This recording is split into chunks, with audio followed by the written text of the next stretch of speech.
তো মার মেক্সির কাপড়গুলো হবে কিন্তু এরকম একটা কালার, যে কালারটাকে মাকে সবসময় মানাবে। তো আমার মার তো বয়স হয়েছে, তো এই জন্য আমরা আমাদের মতন করে ডিম কালারের কিছু কাপড় চোপড় কিনে নিলাম মার জন্য। কারণ আমার মার জন্য যেটা আমি ডিসাইড করছি, আমার মা জীবনে কখনো বলবে না যে ছেলে পছন্দ হয় না, কারণ মা কখনো কোনোদিন ছেলে সন্তানের কোনো কিছু অপছন্দ বলে না। আসসালামু আলাইকুম ফেসবুকের ভাই ব্রাদাররা, কেমন আছেন? আশা করি সবাই অনেক ভালো আছেন। আমিও মোটামুটি ভালো আছি, আর ভালো আছি বলে আজকে রাত্রেবেলা চলে আসছি আপনাদের জন্য আরেকটা ব্লগ নিয়ে। আজকের যে ব্লগটা, এই ব্লগটা হচ্ছে মূলত কাপড় চোপড় কেনার ব্লগ, বুঝছেন নি? আমার ফ্যামিলির সবাইকে আমি কখনো কোনো কিছু দিতে পারি না, আজকে হঠাৎ করে আমার মনের মধ্যে একটু খুশি জাগছে, এই জন্য আমি সবার জন্য কাপড় চোপড় কেনার জন্য বড়রা বাজারে চলে আসছি।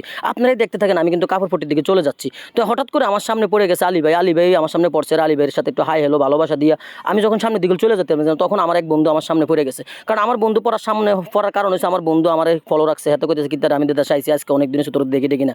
কিছু বন্ধু আমি একটু ব্যস্ত আছি, পরে না তোমার সাথে কথা বলবো। তো ওর সাথে যাই বলছি ভালোই বলছি, বইলে টইলে আসতে দিলে আমি কাপড় দোকানের দিকে চলে যাচ্ছি। কারণ কাপড় দোকানে যাওয়ার উদ্দেশ্য হচ্ছে আজকে কাপড় কিনবো, মনে করেন যে আমার ছোটো ভাইয়ের জন্য। তো ছোটো ভাইয়ের নিয়ে আসছি এই দোকানে। দোকানদার আমার আগে থেকেই বন্ধু, বড় ভাই বলেন যেটাই বলেন, ওই আমার বন্ধু মানুষের মতন। তো ছোটো ভাই নিয়ে আসছি ওর কাপড় চোপড় দেখার জন্য। ও কইতেছে ভাই আমি এখানেই দেখি, সমস্যা আমি তুমি দেখো আসতে দিলে যেটাই ভালো লাগে। আসলে মূলত কথা হচ্ছে কখনো এরকম ছোটো ভাইয়ের কিনে সামনে সামনে কখনো কোনো দিন কিছু কিনে দিতে পারি নাই। হয়তো কোনো কিছু আনছি নিজের পছন্দ মতন তাকে দিছি, কিন্তু এরকম কোনোদিন নিয়ে আসতে পারি নাই। একথা করার সাথে সাথে কিন্তু মনে করেন যে আমার বন্ধু আরেকটা চলে আসে, মানে এরা দুই ভাই মিলে এই দোকানটা চালায়, এরা দুজনেই আমার বন্ধুর মতন। তো যাই হোক, ক্ষেত্রে আমার সবসময় ভিডিওগুলো দেখে আমি অনেক খুশি হই, অনেক সময় কমেন্ট করে আমাকে খুব ভালোবাসে। তো এই জন্য আমি ওদের দোকানে চলে আসছি, কারণ ওদের দোকানে আসার কারণটাই হচ্ছে এরকম। তো আপনারা তো দেখতেছেন ছোটো ভাই আসতে ধীরে কিন্তু কাপড় চোপড়গুলো চেঞ্জ করতেছে আর দেখতেছে ওর কেমন লাগে, কোনটা কেমন লাগে। ওই আমার জিজ্ঞেস করে ভাই কেমন লাগে, আমি তুই আমার ছোটো ভাই, আমার চোখে তুই সবসময় হিরো, তোরা আমার গেঞ্জি কাপড় চোপড় গাদ দিয়ে আমার দেখাই তুইব না, কারণ আমি তুই আমার ছোটো ভাই, তুই আমার কাছে সবসময় হিরোর মতন। তো যাই হোক, আমরা ছোটো ভাইয়ের কাপড় চোপড় কিনা কানা শেষ করে তারপরে আমরা হঠাৎ করে চিন্তা করতেছি যে আব্বার লাগে তো কিছু নিতে হইব। তখন আমি বললাম যে দোস্ত ভালো ভালো দেখে লুঙ্গি দেখাও,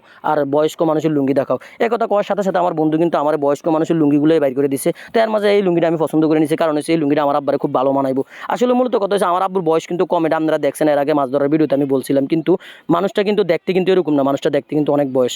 তো যাই হোক, ওনাকে আমি টাকা টুকা দিচ্ছি, কারণ হচ্ছে কি আমরা এখান থেকে চলে যাব মহিলাদের কাপড় চোপড় কেনার জন্য। এই দোকানে কিন্তু মহিলা কাপড় চোপড় নাই। তো এই কথা করার সাথে সাথে আমার ছোটো ভাই বলতেছে ভাই হাতে যাইছে, হাতে কিছু কিনে দিতেন না। পরে আইগুলো আমার কসকিতে এত কিনে দেওয়া লাগবে না। আসলে হাতে ফাঁসের বাড়ির বাতি যে আমাকে ভিডিওগুলো করতেছে, বুঝছেন নি? তো হাতে আমি কিতা করে আমার জননী পেশনে আসছি, জননী পেশন থেকে হাতে আমি একটা ফ্রি ফায়ার গেম খেলার একটা গেঞ্জি কিনে দিলাম। হাতে কাকা এটাই চলবো, আমি এটা সুন্দর হবে, তোরা তো ফ্রি ফায়ার টিফায়ার খেলো সবসময়, এই জন্য তুই এই গেঞ্জিটা গাদ দিলে তোরা সবাই ডরাইবো, ফ্রি ফায়ার ম্যান তুই। একথা করার সাথে সাথে বাতি যা খুশি হয়ে যেতে তো আত্মহারা, বুঝছেন, একটা গেঞ্জি কিনে দিচ্ছে, তোর গিফট দিতে মানি। তো যাই হোক, হাতে গিফটটা দেওয়ার পরে আমরা চলে আসছি কিন্তু কাপড় দোকানে আসার কারণ হচ্ছে কি এখানে মহিলাদের কাপড় চোপড় সবই আছে, মহিলাদের কাপড় চোপড় নিমো। তো আমার একটা ফ্রেন্ডের দোকানে আসছি, ফ্রেন্ডের কর্মচারী বলতেছে হ্যাঁ বলে বাইরে গেছে। যাই হোক, আমরা এই ফাঁকে কাপড় চোপড়গুলো দেখতেছি, কারণ হচ্ছে কি জানেননি, আমরা কাপড় চোপড় দেখে দেখে রাখলে না তারা একটু ফড়াই মনে করেন হাতে থেকে একটু পরামর্শ নিয়ে তারপরে না দাম টাম জিগাইতে পারলাম। যাই হোক, হাতে তো আমার কাপড় চোপড় অনেকগুলোই দেখাইছে, তার মাঝে আমার মার মেক্সির কাপড়গুলো দেখতেছি। তো মার মেক্সির কাপড়গুলো হবে কিন্তু এরকম একটা কালার, যে কালারটাকে মাকে সবসময় মানাবে। তো আমার মার তো বয়স হয়েছে, তো এই জন্য আমরা আমাদের মতন করে ডিম কালারের কিছু কাপড় চোপড় কিনে নিলাম মার জন্য। কারণ আমার মার জন্য যেটা আমি ডিসাইড করছি, আমার মা জীবনে কখনো বলবে না যে ছেলে পছন্দ হয় না, কারণ মা কখনো কোনোদিন ছেলে সন্তানের কোনো কিছু অপছন্দ বলে না। তা আপনারা কিন্তু ভিডিও দেখে কিন্তু চলে গেলেও হবে না, আপনারা ভিডিওগুলো দেখলে আমাকে বেশি বেশি করে লাভ দিতে হবে, বেশি বেশি করে আমার ভিডিও শেয়ার করতে হবে, আর নতুন হয়ে থাকলে আমার ফেসটা অবশ্যই ফলো করতে হবে। কারণ কি জানেননি, আমি আসছি আপনাদেরকে বিনোদন দেওয়ার জন্য, অন্য কিছুর জন্য না। আপনারা বিনোদন দেখে অবশ্যই খুশি হবেন। এই কথা কোয়ার সাথে সাথে কিন্তু আমার বন্ধু চলে আসছে দোকানে। বন্ধুরে কইলাম কি তারে তুই এতক্ষণ কই আসছিলি, তুই যে আমার দোকানে আসে তুই আর একটা ফোন দিবি না? আগে কেন তোর কর্মচারী ফোন দিছে, এটা সারে নাই, কর্মচারীর ফোনে দৌড় দিবি? আমাকে ফোন দেওয়ার টাইম হলে আমরা নিজেরাই ফোন দিব।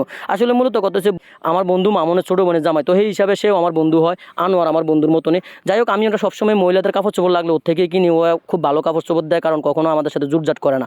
তো হ্যাঁ, আমার অনেক অনেক কম রেটে ধরে এই মালগুলো দিছে, বুঝছেন? এই মালগুলো দেওয়ার পরে আমি কইতেছি দোস্ত যাক, বেশি নিল তুই, কম নিল তুই, কিন্তু আমি মালগুলো কিনতেছি মূলত আমার আনন্দ থেকে, কারণ আমার আইডিটা মনিটেশন হয়েছে, সবাইকে আমি একটু কাপড় চোপড় কিনে দিই, কারণ আমার ভালো লাগার থেকে এটা আর কিছু না। তো যাই হোক, এই কথা বলার সাথে সাথে আমার টাকা টুকা রেখে আমার বিদায় দিয়ে দিছে। আমি বাইরে দিই, মামুন আমার সামনে পড়ে গেছে।